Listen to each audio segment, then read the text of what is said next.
बिल्कुल सुजाता, देखिए हिमाचल की तस्वीर आपने दिखाई, लेकिन उत्तर प्रदेश में लगातार आपको बता दें, देख रहे हैं आप कि किस तरीके से सीएम योगी आदित्यनाथ पश्चिमी यूपी को साधने के लिए ताबड़तोड़ रैलियां कर रहे हैं। और इसी रैली में उन्होंने साफ संदेश दे दिया है कि अपराध और माफियाओं की कोई जगह उत्तर प्रदेश में नहीं है। आपको बता दें कि किस तरीके से सीएम ने क्लियर मैसेज दिया है और सियासी छौका एक तरीके से उन्होंने लगाया है। आपको बता दें, दंगाइयों को योगी ने क्लियर मैसेज दिया है, कहा है कि नौजवान के भविष्य से खिलवाड़ उत्तर प्रदेश में बर्दाश्त नहीं किया जाएगा।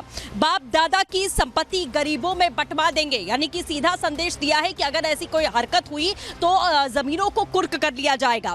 पहले माफिया सर चढ़कर बोलते थे, ये तमाम बातों का जिक्र सीएम ने किया है। छोटी छोटी बात पर उत्तर प्रदेश में दंगा होता था, खास तौर पर पश्चिमी यूपी की अगर हम बात करते हैं तो। और आज दंगा करने वालों को उल्टा लटका दिया जाता है, बड़े ही कड़े शब्दों में उन्होंने कहा है। इसी बीच आपको ये खबर हम बताएंगे, लेकिन श्री रविशंकर क्या कुछ कह रहे हैं, एक बार आप सुनिए।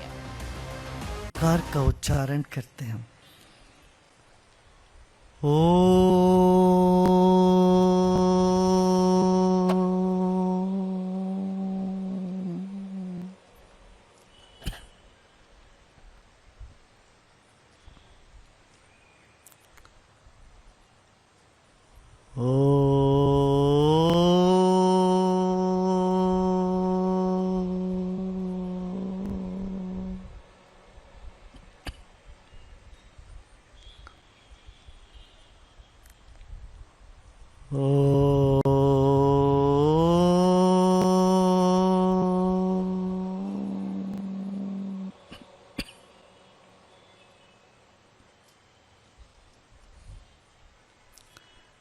कंधों को ढीला छोड़ दे।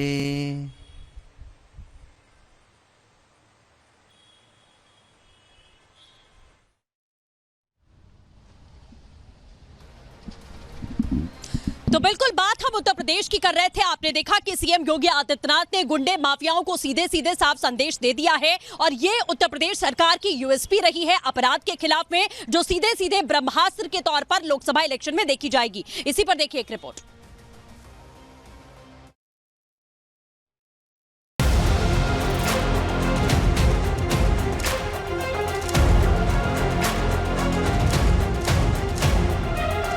दंगा करते हैं तो तुरंत पकड़ करके उल्टा लटका कर नीचे मिर्च का झोंका लगा दिया जाता है कि हमेशा के लिए भूल जाए।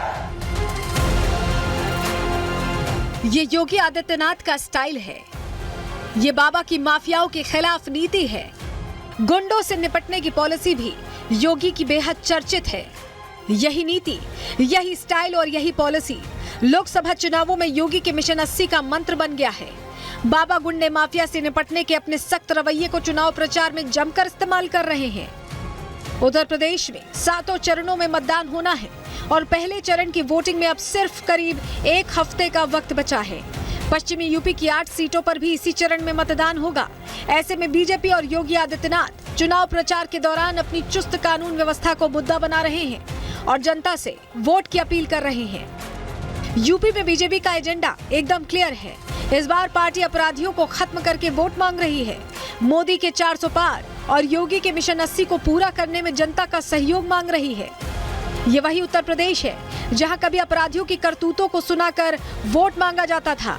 लोग खौफ और डर के साए में वोट देते थे और फिर गुंडे माफियाओं के साए में अपने आने वाले 5 साल गुजारते थे और ये सिलसिला यूं ही चलता रहता था। लेकिन 2017 में योगी आदित्यनाथ के मुख्यमंत्री बनने के बाद से यूपी की धरती से माफिया का सफाया होता चला गया और अब वोट प्रदेश की कड़ी सुरक्षा व्यवस्था पर मांगा जाता है। खुद योगी आदित्यनाथ भी अपनी चुनावी सभाओं में इसी मुद्दे पर वोट मांग रहे हैं। आज वो कैराना में चुनाव प्रचार कर रहे थे। वहां उन्होंने लोगों को माफियाओं के खिलाफ हुए एक्शन की याद भी दिलाई। पहले माफिया सिर चढ़ करके बोलते थे। कैसे माफिया सिर चढ़ करके बोलते थे? छोटी छोटी बात को ले दंगा होता था। आज देख रहे हो कि दंगा करने वाले भूल ही गए, दंगा भी कभी होता था। उल्टा लटका दिया जाता है उनको। दंगा करते हैं तो तुरंत पकड़ करके उल्टा लटका कर नीचे मिर्च का झोंका लगा दिया जाता है कि हमेशा के लिए भूल जाए। उत्तर प्रदेश में लंबे वक्त तक माफिया राज रहा है। खुलेआम माफियाओं की तूती बोलती रही है। लोगों ने उस खौफ में अपनी पूरी जिंदगी गुजारी है। उस डर को खुली आंखों से जिया है और उसी खौफ के कारण हर गलत करतूत को देखने के बाद भी अपनी आंखों को बंद किया है। प्रयागराज का माफिया पिछड़ी जाति के व्यक्ति की निर्मम हत्या करने के आरोप में किस तरीके का व्यवहार करता था, उसकी प्रॉपर्टी को जब्त करके हमने गरीबों के लिए मकान बना दिए। वहां लोगों ने कहा ये सब क्या कर रहे हैं, तो बहुत बड़ा माफिया है। हमने कहा कितना बड़ा माफिया है तो समय बताएगा, लेकिन फिलहाल गरीबों को मकान बनाऊंगा भी और अपने हाथों से मैं देने के लिए जाऊंगा, और मैं स्वयं गया था वहां देने। योगी सरकार आने के बाद से यूपी के हालात बदलते गए। योगी ने खुद गृह विभाग संभाला और यूपी में बुलडोजर एनकाउंटर का दौर शुरू हो गया। योगी की इस नीति का ही असर है कि बड़े बड़े अपराधियों का साम्राज्य मिट्टी में मिल गया। इस मुद्दे पर 2022 विधानसभा चुनावों में भी बीजेपी को फायदा मिला था। अब 17वीं लोकसभा के चुनाव में भी बीजेपी इस मुद्दे को भुना रही है। केंद्रीय गृह मंत्री अमित शाह ने भी दावा किया है कि योगी राज में यूपी से बदमाशों का पलायन हो रहा है।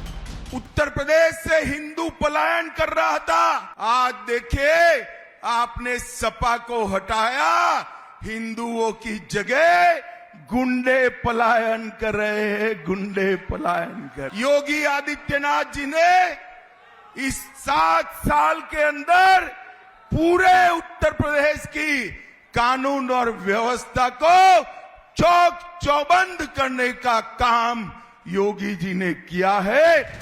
चुनाव प्रचार के दौरान योगी आदित्यनाथ समाजवादी पार्टी पर अपराधियों को संरक्षण देने का आरोप लगा रहे हैं, तो दूसरी तरफ अखिलेश भी मोदी योगी पर चुनावी बाण चला रहे हैं। पीलीभीत में जनसभा के दौरान अखिलेश के निशाने पर बीजेपी ही रही। यहाँ उन्होंने बिना नाम लिए योगी मोदी पर निशाना साधा। पीलीभीत में बड़े बड़े नेता आ चुके हैं और लखनऊ वाले तो और घबराए हुए हैं। पीलीभीत का नाम सुनते ही भारतीय जनता पार्टी के तमाम नेताओं का चेहरा पीला हो जा रहा है। साफ है, लोकसभा चुनाव का रण सज चुका है। सभी धुरंधर मैदान में हैं। दोनों तरफ चौके छक्के मारने की प्लानिंग है, लेकिन कहीं एक नो बॉल से भी एक पार्टी की नाक में दम होता दिख रहा है तो दूसरे को फायदा। दोनों खेमे अपनी अपनी कोशिशों में जुटे हैं, लेकिन योगी आदित्यनाथ का बुलडोजर एनकाउंटर मॉडल सिर्फ उत्तर प्रदेश में ही नहीं बल्कि पूरे देश में विपक्षी दलों की नाक में दम किए हुए है। लेकिन बीजेपी इसे ही अपना एजेंडा बनाकर जीत की ओर बढ़ती दिख रही है। Bureau report, Republic Bharat. तो कुछ लोग इस समय हमारे साथ में मौजूद हैं, उनसे ही सीधे सवाल करेंगे। चूंकि समय हमारे पास कम है, आप लोग बताइएगा, सीएम योगी अपराध को लेकर बड़े सशक्त हैं, क्या कहेंगे? देखिए, 2017 से पहले का उत्तर प्रदेश और 2017 के बाद और 2014 से जब से माननीय मोदी जी प्रधानमंत्री बने हैं, तब से भारत एक विकसित भारत बना है। गुंडाराज खत्म हुआ है योगी जी के नेतृत्व में, और माननीय योगी जी का जिस प्रकार से काम है, माननीय मोदी जी का जिस प्रकार से काम है, पुनः 2024 में हम अपराधियों के खिलाफ माननीय मोदी जी का जो एक विजन है, अपराधी थर थर कांपते हैं और प्रदेश से या तो बाहर चले गए, या तो काउंटर कर दिया गया, या तो छोड़ दिए प्रदेश। माननीय मुख्यमंत्री जी को हम चाहते हैं कि जब तक भारत रहे, जब तक उत्तर प्रदेश रहे, ऐसे मुख्यमंत्री और ऐसे प्रधानमंत्री बने रहे। बिल्कुल, ये लोगों की भावनाएं और सभी से मैं माफी चाहूंगी, आप लोगों का भी रिएक्शन लेंगे, लेकिन अब सीधे